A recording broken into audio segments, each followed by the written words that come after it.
You are listening to Armchair Healthcare, a podcast on pills, placebos, and policy.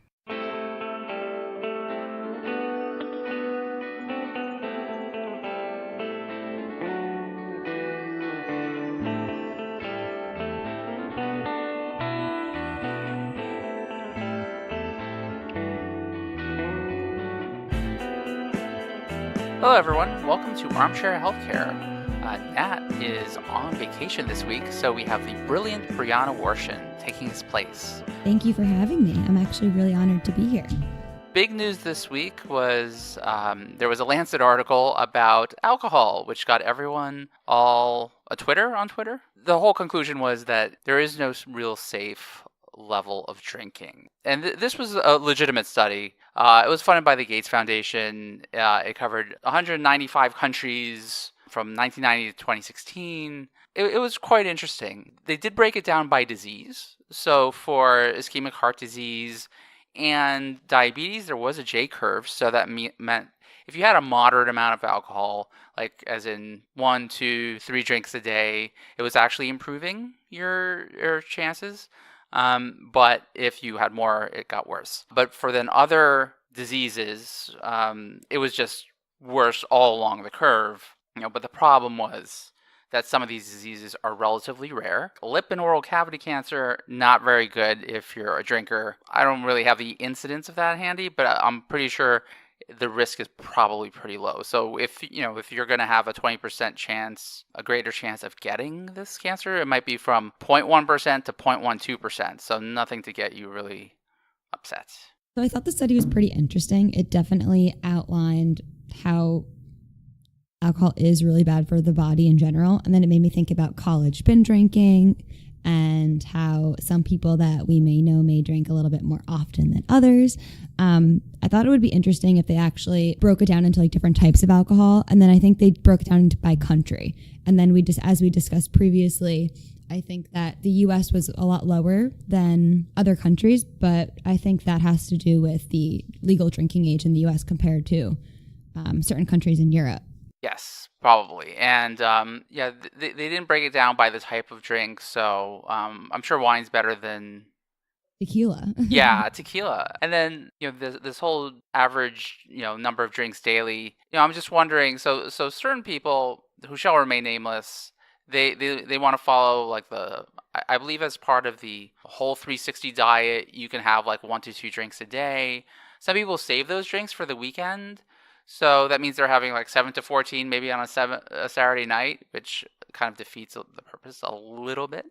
A little bit. Yeah, so I'm just wondering, like, these averages, are they actually having just 2 or 3 drinks a day, or are they, having no drinks one day and then they're binge drinking others, because then that's not really much better. My opinion, I think it has to be the latter. I don't think that feasible to have 1 or 2 glasses of alcohol every single day. Well, no, some people do. Like they come back from work, they have a drink. They used to also have a smoke with that drink, but now that's verboten, so now they vape, I guess. I don't think I could do it. Of course not. I couldn't. I would just be exhausted. I can't do it. It's exhausting lifting that wine glass. I remember there was this one guy who was a friend of a friend.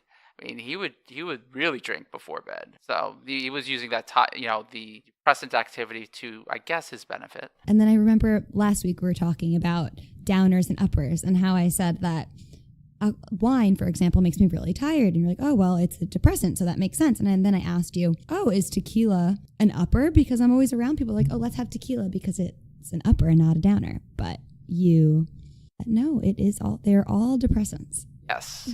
There might be a placebo effect involved. People view tequila as like a fun drink that gets them more energetic, but I don't think it's true. But look, I might be wrong. Maybe there is some sort of ingredient in it that it has some amphetamine-like qualities. Or it could be what people do when they're drinking tequila that makes them feel a little speedy. I don't know. Yes.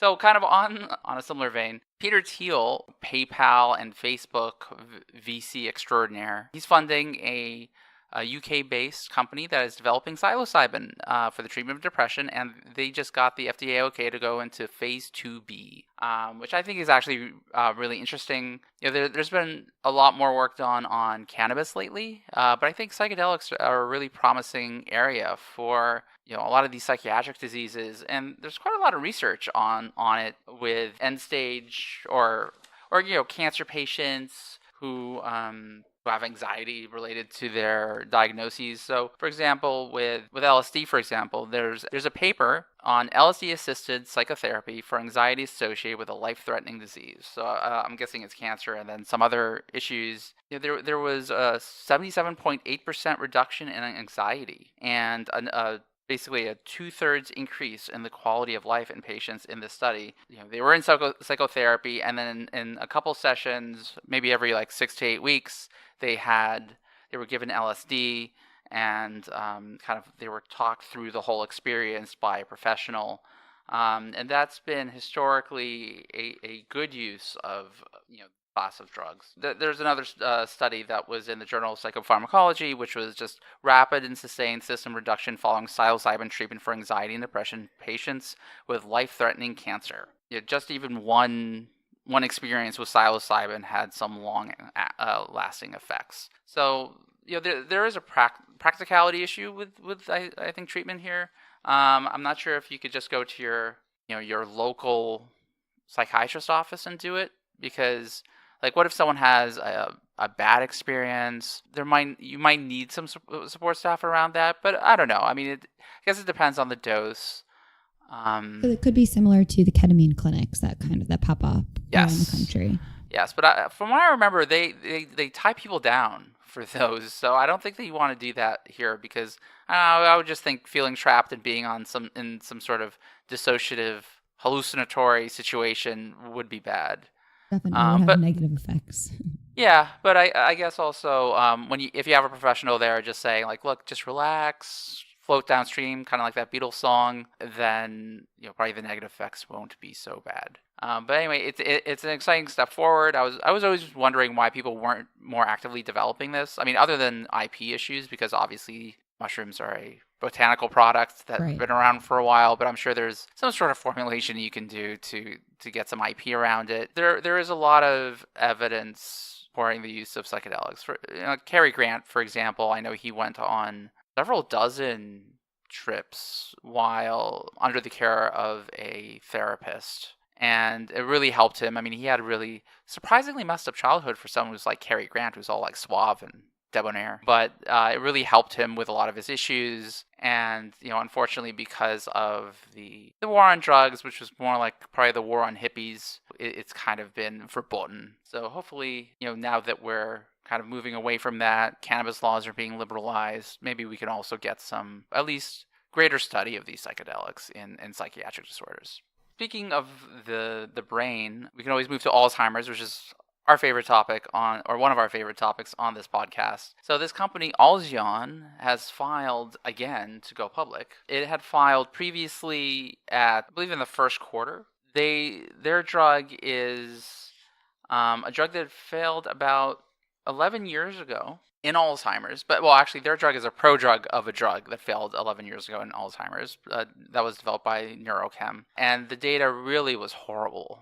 It showed almost no benefit over placebo at all in mild to moderate Alzheimer's patients. Alzheon did find a subgroup where the data were positive, but we're talking about 80 patients out of 1,000 in the trial. So this is just data mining. I don't think they adjusted for multiple comparisons or anything like that in their analysis. So this was, and so they're trying to develop this prodrug version of this drug.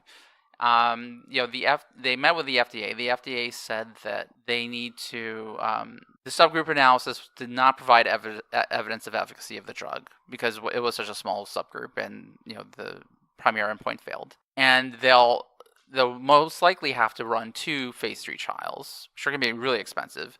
but they said they might be able to get away with one if it was so extremely robust and compelling.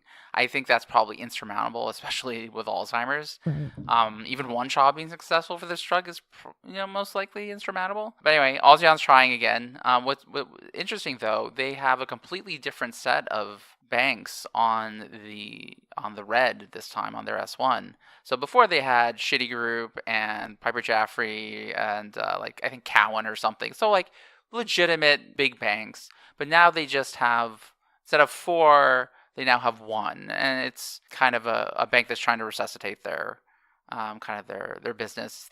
I think a lot of people have soured on this idea, and they weren't able to get it done the first time with kind of big banks behind them. I don't know how they'll do it the second time unless it's just going to be poor quality investors who will just like flip it, but the management will get their money. They are not going into phase 3 directly because I think that would be too expensive. Usually these trials can be like 80 million each. So they'll do a phase 2B. They'll try to get some good data. They'll probably try to license it and then have someone else worry about all the expenses. I don't know. I think it will be very hard for them to be successful. They're also running out of money based on what the S1 said. And they also need to, in order to not risk losing the license for this drug that they got, they need to start dosing patients in at least a PK study by October. So that's coming pretty quickly as we are already at, well, by the time you guys are listening to this, it'll be the beginning of September. I can't believe it. I know. It's been, I know, we're talking about the weather on podcast, but anyway, weather's been kind of like, we had like a really, really cold winter and a cold spring, and then it became a really, really hot summer, and now the Farmer's Almanac is saying it's going to be a really, really cold winter. I can't take summer, this. But also a rainy summer. Every single weekend has been either cloudy or raining. I don't really mind that because I have a lawn. People who have lawns like the rain. It makes our lawn green and not brown, and then which makes us wonder, should I fire my landscaper? I mean, the grass isn't even growing. It's all practically dead anyway, so it's not quite fun when it's just sunshine. But I would like it to be about 5 to 10 degrees cooler. Would be nice. 70 and sunny would be perfect. Yes. I mean, I don't know. And I can't deal with another cold winter. It's brutal. I don't know, maybe I'll have to move to Arizona or something. Continuing on the theme of possibly bad ideas, Urovant licensed a gene therapy for overactive bladder. I wonder how long before they license a gene therapy for headache or nausea. It just seems like I don't understand what the business plan is on this. I mean, are people going to pay $1 million to get rid of overactive bladder? I don't know. What do current therapies cost right now? Like, what are the current? I think most of them are generic, so they're not necessarily that expensive. I'm guessing there's probably some unmet medical need because some things work in some people, not in others. But a gene therapy is a little bit extreme. I'm not even sure if genes specifically are to blame for this. Like, what gene are you fixing? I don't know the answer to that. So the gene therapy actually that they are working with is HMAXEK, and it is a calcium-activated potassium channel opener. So it modulates contraction and relaxation processes in smooth muscle. So I see that process making sense, but it's also being used for erectile dysfunction in some trials. So that could be interesting. Oh, a gene therapy for something that you can't get reimbursement for. Yeah, that would be really great. Yes. But in the phase 1B trial with 13 patients, two women had unrelated UTIs, and there was a significant reduction in the number of voiding and urgency episodes after one administration of the gene therapy. So I guess we'll see what Urovant decides to do with this. Yes, it's probably all for marketing and for the greater fool theory, because I don't know, it really doesn't make any sense. Another thing that doesn't make any sense is, so Adam Feuerstein, he tweeted out this PR pitch that he got over hydrogen infused water. Woohoo! Yes, woohoo! There's a company called H Factor which is selling this water. You can buy it on Amazon in a 24 pack. So each 11-ounce container, so it's 24 11-ounce containers for $55. On the H Water website itself, it's a 24-pack for $65. Yeah, that's just ridiculous. I'm just thinking about how much I spend for water at Costco, and this is legitimately 10 to 20 times more expensive than that. Yeah. And I don't know what you get for this. I mean, there are some studies that with hydrogen infused water, but they're all very small. A lot of them are animal based. There's nothing really large proving that it actually works. They're talking about it improving your energy or recovery if you're an athlete. And even reducing inflammation in some studies. Oh, yes. Oh, yeah, that's right. They have antioxidant properties. Right. So, and the amount of hydrogen that's actually in this water is relatively small. It's like 1 to 2 parts per million. And they even say, like, don't leave your container open for too long because the hydrogen will just dissipate. So I'm just thinking, like, in a real life, how would you ever be able to show that this does anything? Probably a wonderful placebo effect. I mean, this is practically homeopathic water, given the level of the hydrogen in it. And also there's I mean, some consumer products have IP around it, or at least secret formulas. I don't think there's anything secret here, and you can buy tablets that you can put into water that will add hydrogen to it. There's a $1,200 machine on Amazon, so you can make it yourself with something that costs about double the cost of a juicero. Yeah, what is the target market for this stuff? Is it just idiots with too much money? I think so. People working towards right now there's like a big workout craze. So there's Rumble, there's Barry's Boot Camp, there's these different bar classes. And at all these different workout classes, there are these different water bottles. So I know if I go to Rumble, I get the Essentia water. And if I go somewhere else, I get Smart Water. But they're all like very expensive water brands. It's totally different from like the Poland Spring aspect. And I would consider myself a water snob. And I really try to stick to Poland Spring. So in my opinion, they'd be targeting markets who also target that population of people who spend a lot of money to work out, pretty much. Yes. Also, probably the investment banker market. I do remember there was a whole discussion on the best bottled water in the American Psycho novel, and that was pretty fun. I think I've had similar discussions. Personally, my favorite water is Voss in a glass bottle. It does taste very good, but I'm pretty sure if Poland Spring came in a glass bottle, that would also taste very good. Probably. Yeah, like plastic is not a great container for stuff. But anywho, I'm just wondering. How long before people start marketing Perrier, like in Spaceballs, where you open the can and you get to breathe clean, fresh mountain air? I've heard that in Calgary, that because of the wildfires, people have started doing that a little bit. Like they have like bags of air and they're selling it to people so that they can actually breathe fresh air for a change. But it hasn't become a mass market yet, given how silly things are going. Like 2016 was a silly year. 2017 was even sillier. This year, even worse.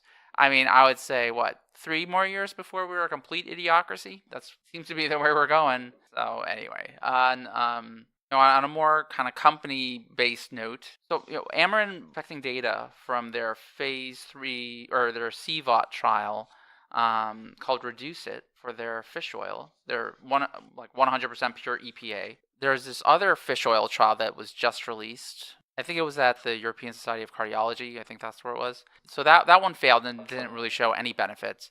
But that was using Lovaza, and it was just using 1 gram a day. Amarin is using 4 grams a day of their pure EPA, while Lovaza is kind of a mixed, DHA EPA drug. So there are reasons to be hopeful, but I don't know. It's like I think I was more hopeful like a few months ago.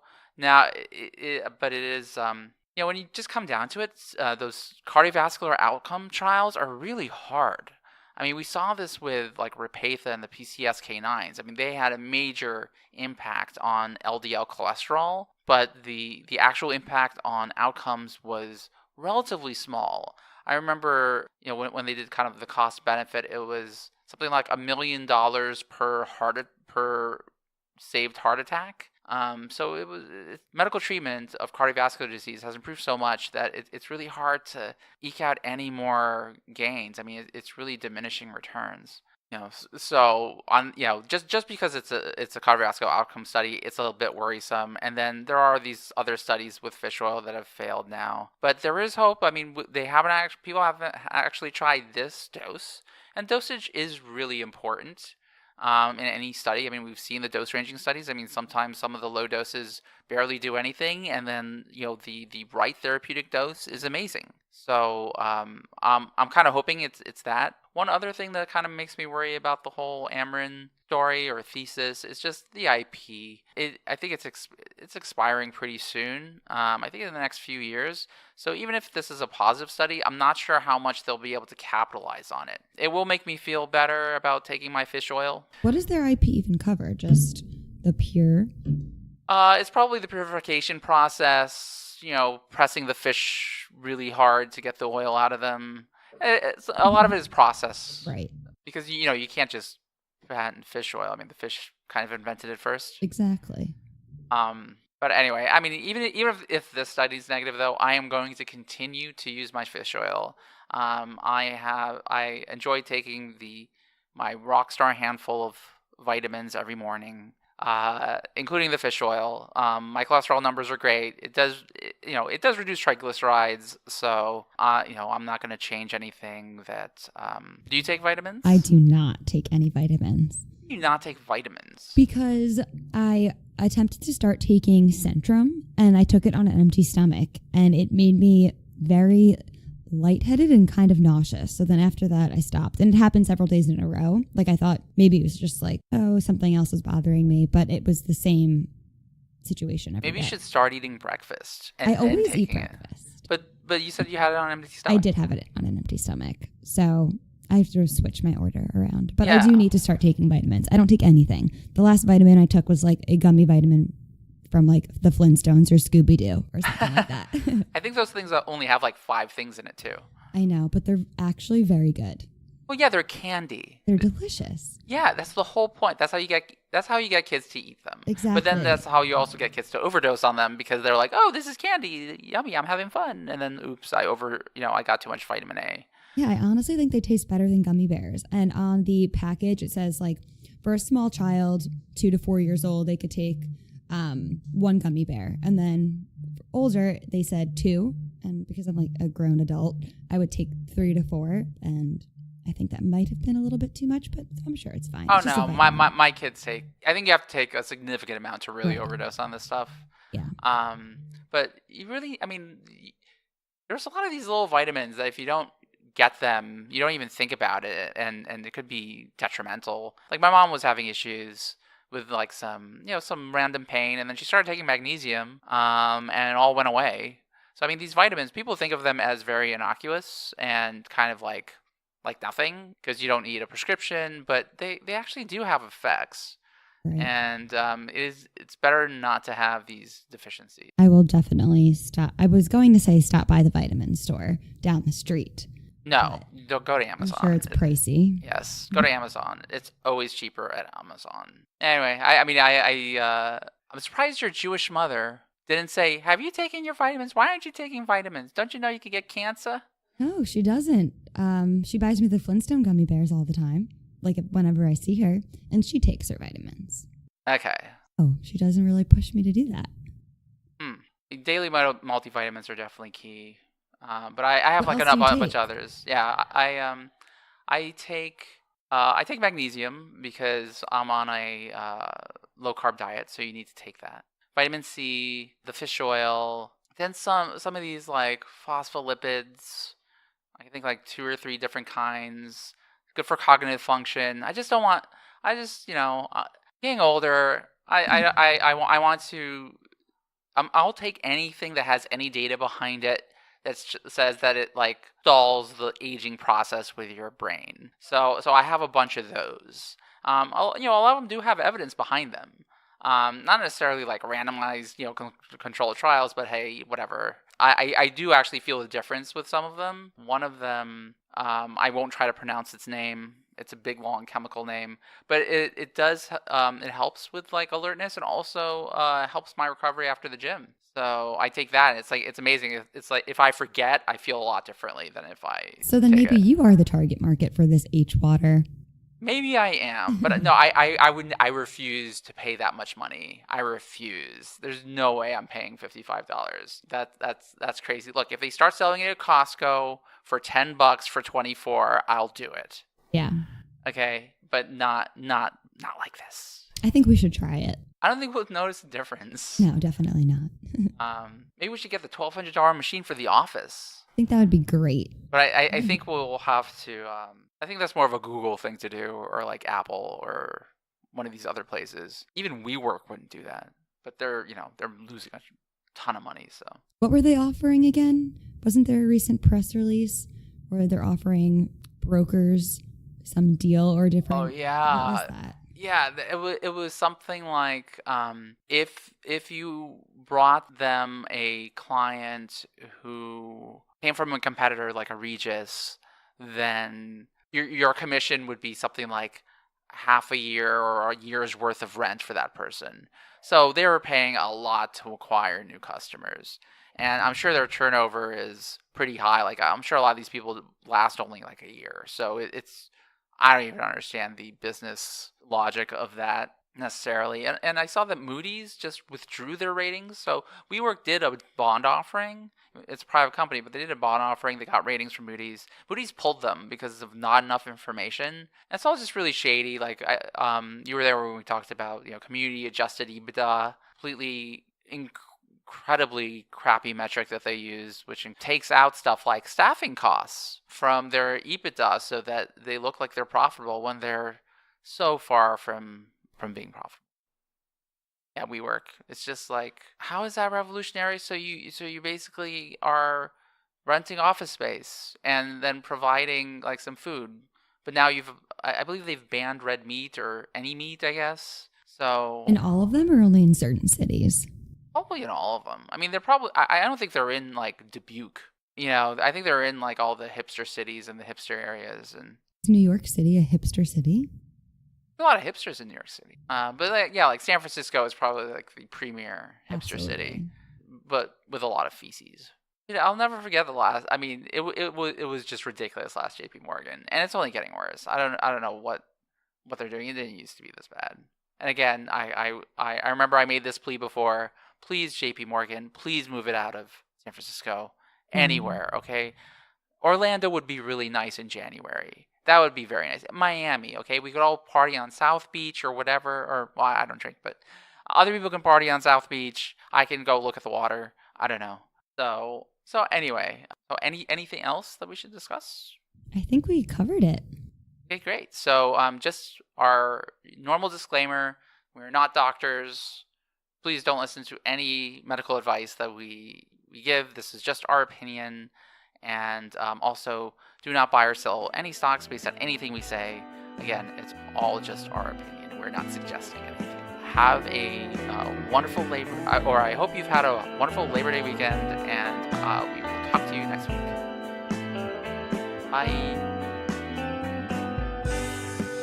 Our theme music is by Hazard.